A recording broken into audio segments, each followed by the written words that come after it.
Aquí comienza el podcast de Pilates 4K con Alberto Segovia, capítulo 57, la música en las sesiones de Pilates.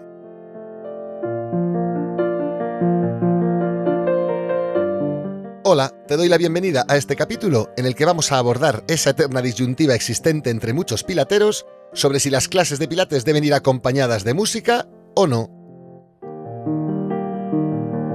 Comenzaré explicando algo tan sencillo, pero en ocasiones tan poco reflexionado, como es ¿para qué sirve la música? Continuaré dándole voz al maestro para que podamos saber cuál era la opinión de Joseph Pilates al respecto, y por tanto de la mayoría de empresas de formación de Pilates en este planeta.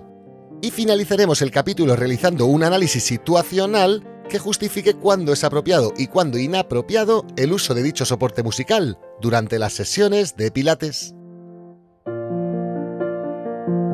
Así que ahora ajusta el volumen de este audio a tu gusto y comenzamos.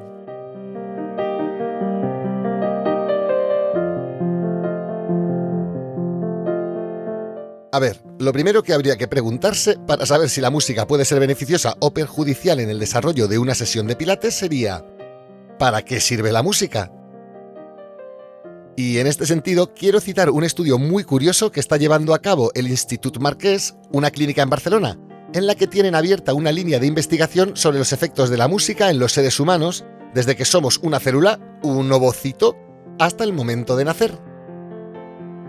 Y para ello quiero compartir contigo el resumen de las conclusiones a las que ha llegado la doctora Marisa López Teijón, aunque, como ella misma especifica, ten en cuenta que son solo sus propuestas personales tras haberse preguntado ¿para qué sirve la música?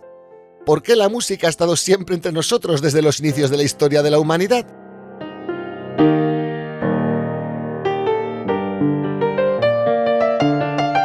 Bien, pues vayamos por partes. Hablemos de la música como vehículo para comunicarnos.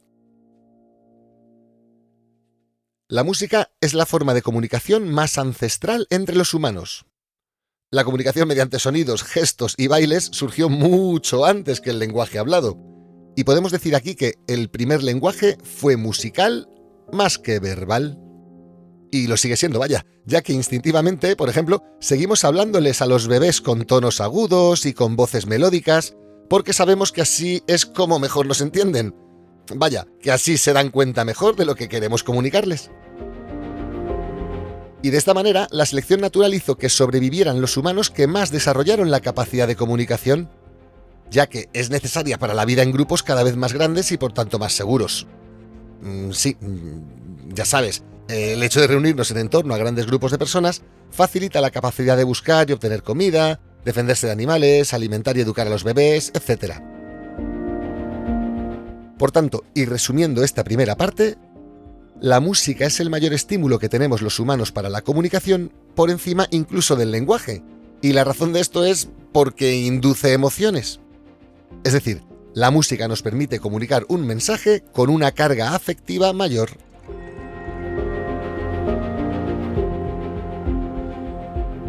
Bueno, pues si seguimos tirando de este hilo, habría que hablar del uso que hacemos de la música para emocionarnos. A ver, supongo que estaremos de acuerdo en que la música es un lenguaje universal de emociones. Ten en cuenta que el cerebro humano, a través del oído, es sensible ante aquellos tonos y melodías que provocan determinados estados de ánimo, y que lo interesante aquí es que estas reacciones y cambios en los estados de ánimo que se provocan con la música son iguales en todos los seres humanos de cualquier condición. Es decir, que la percepción humana de determinadas pautas sonoras musicales provoca los mismos sentimientos de alegría, tristeza o miedo en todos los especímenes de la especie humana. Sí, así es. Por ejemplo, un asiático siente alegría ante tonos ascendentes de música de guitarra española, por ejemplo, y tristeza ante las cadencias descendentes. Vamos, al igual que lo siente un nórdico o un africano del sur. Y cambiando de tema, hablemos de la música como herramienta para aprender. Y es que hay teorías que dicen que la música también se desarrolló evolutivamente porque favorece el aprendizaje, ya que está bien estudiado que la música estimula los sistemas de atención y de la memoria a largo plazo. Y es que lo cierto aquí es que todos recordamos las letras de ciertas canciones, aunque hayan pasado años sin escucharlas, vaya. Y este ejemplo, el ejemplo de las canciones, es extremo en el caso de las personas con Alzheimer, que, vamos, no sé si lo sabías, pero son capaces de, al escuchar una canción que conocían bien antes de sufrir la enfermedad y con la que tenían un apego emocional a una vivencia o a una situación, pues son capaces de recordar las letras de esas canciones al escucharlas e incluso los bailes asociados a ellas si los hubiese, aun cuando ya han perdido la gran mayoría de sus recuerdos como consecuencia del avance degenerativo de la enfermedad.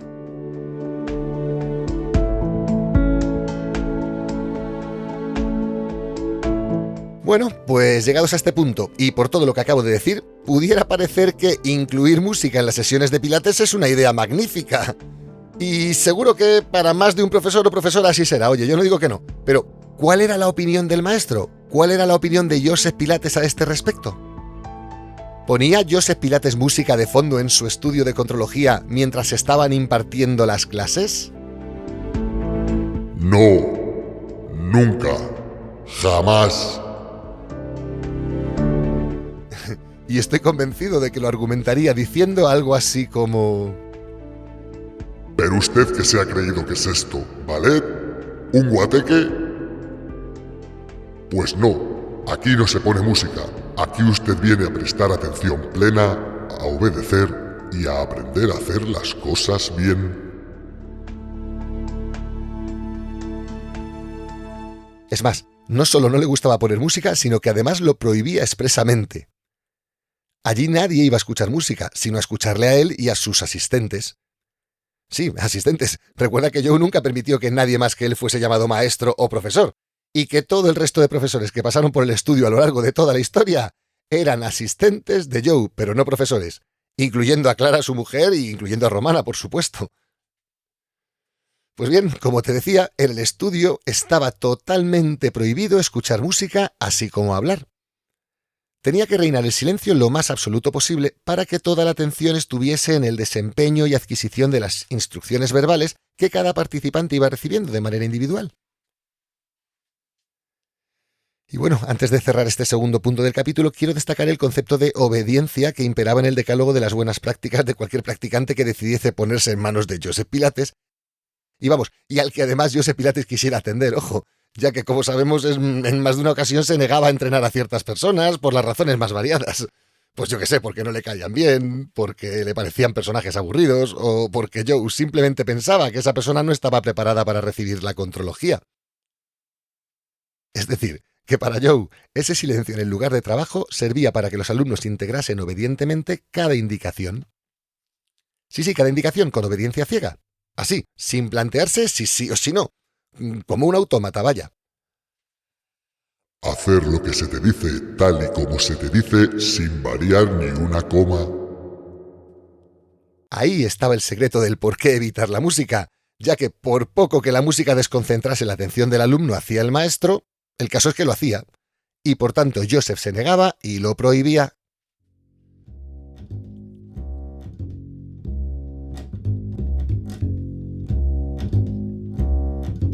Lógicamente, este hecho se ha mantenido así en la gran mayoría de empresas de formación a lo largo y ancho de todo el planeta, por lo que parece lógico asegurar que en el buen Pilates no hay música para que puedas prestar plena atención a las indicaciones de tu profesor o profesora y a tu cuerpo mismo, sin distracciones.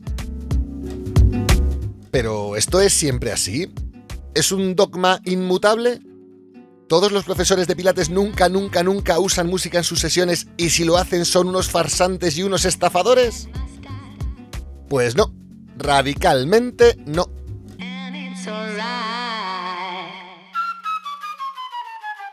Es más, soy de los que opina que en ciertas ocasiones, y solo en ciertas ocasiones, vaya, solo en ciertos momentos, es lógico y hasta recomendable usar el soporte musical si eso suma beneficios a la experiencia.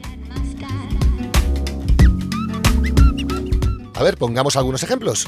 Imagina un estudio de Pilates que nunca pone música, pero ese día tiene una obra cercana y los ruidos de la obra invaden la sala de entrenamiento. Pues oye, ¿qué quieres que te diga? Yo en ese caso sí que pondría algo de musiquilla ambiente que se coma la mayoría de esa contaminación acústica. O por ejemplo, las sesiones de Pilates que se dan en grandes gimnasios e instalaciones deportivas. en las que la sala que está destinada a la sesión de pilates muchas veces colinda con la sala de zumba o con la sala de ciclo indoor o con la propia sala de máquinas de fuerza del gimnasio con el chunda chunda reggaetonero poligonero sonando por los parlantes en toda la instalación. Pues oye, lo mismo, en este caso te digo exactamente igual. Yo cierro la puerta de la sala y pongo algo de musiquilla para que favorezca la concentración en el momento presente. Así es que, por tanto, resumo mi opinión diciendo que la música nunca puede ser la protagonista de una sesión de pilates, por supuesto. Así que, si vas a usar música, que sea la típica de recepción de hotel o de consulta del dentista. Sí, de esas que pasan totalmente desapercibidas. Pero vamos, que esto te lo digo si piensas poner música bajita de fondo durante toda la sesión. Porque aquí es curioso observar cómo hay entrenadores y entrenadoras que son capaces de dar sesiones de pilates con música y que esa música prácticamente pasa desapercibida, ya que el uso que hacen estos entrenadores de su voz es capaz de llenar el espacio, de permitir el vacío, e integrar en la sesión el soporte musical para que ayude a conseguir los objetivos emocionales de ese momento puntual en esa clase de pilates. Y por otro lado, la música puede utilizarse los primeros 3 o 4 minutos de la sesión para ayudar a centrarse en el aquí y en el ahora y ayudar así a todas esas personas que van aceleradas de más por la vida. E igualmente puede utilizarse la música en esos 3 o 4 últimos minutos de la sesión, claro que sí, así como una especie de despedida si quieres verlo. Y también para que las personas puedan colocar correctamente la energía ante la vuelta al mundo real y para que esta energía esté óptima para ese momento del día. Es decir, que no es la misma música la que utilizarás para finalizar tu sesión de pilates a las 9 de la mañana que para terminar la sesión de las 9 de la noche.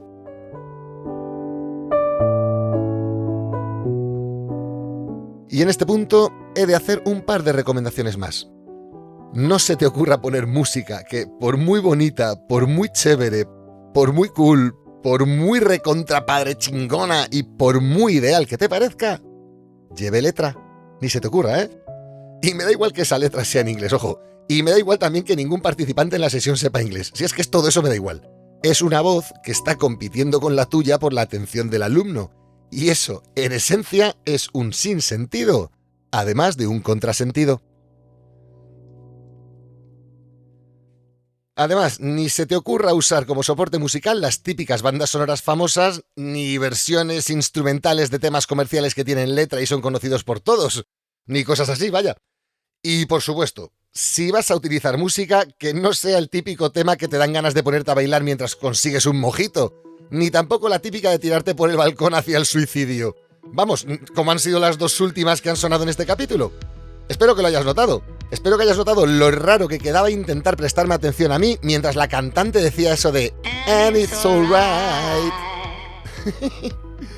Y qué decirte de la música triste mientras te hablaba de lo importante que era elegir canción. ¡Fa! Otro sinsentido, ¿no? Pues eso, que si la música no suma, no se pone música, majo. Y otra cosa es que tú te quieras esconder detrás de ella. Eso ya son tus inseguridades. O que no sepas llevar el ritmo, pues bueno, tendrás que aprenderlo. Pero, ahora bien, si me preguntas mi opinión de cuál es el escenario ideal, te diría que para mí lo ideal es que la musicalidad y el ritmo durante la sesión sea capaz de ponerlo el profesor o la profesora con su propia voz. Ya te digo, para mí lo ideal es que haya matices y sutilezas en la voz, que sean capaces de llevarme al esfuerzo, cuando eso sea lo que toca, o a la relajación activa y a la relajación pasiva según convenga, que esa voz me ayude a tensar, que me ayude a expandir, a profundizar en el movimiento, etc. Vamos, que opino que los cracks del pilates son aquellos que son capaces de moverme según mi estado de ánimo, que son capaces de manipular mis ganas de estar en el presente, que son capaces de ayudarme a medir mis esfuerzos y la intensidad de los mismos tan solo con su propia voz. Es decir, que para mí, el mejor profesor de pilates es el que puede dar clase a ciegos y transmitirle bien toda la información y toda la experiencia que supone entrenar bajo las premisas y los principios del buen pilates. Pero vamos, que recuerda en este punto que para Joe Pilates, la música es para los guateques.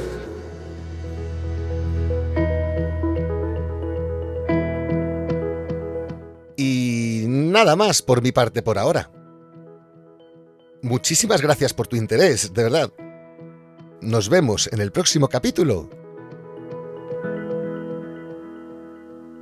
¡Hasta pronto!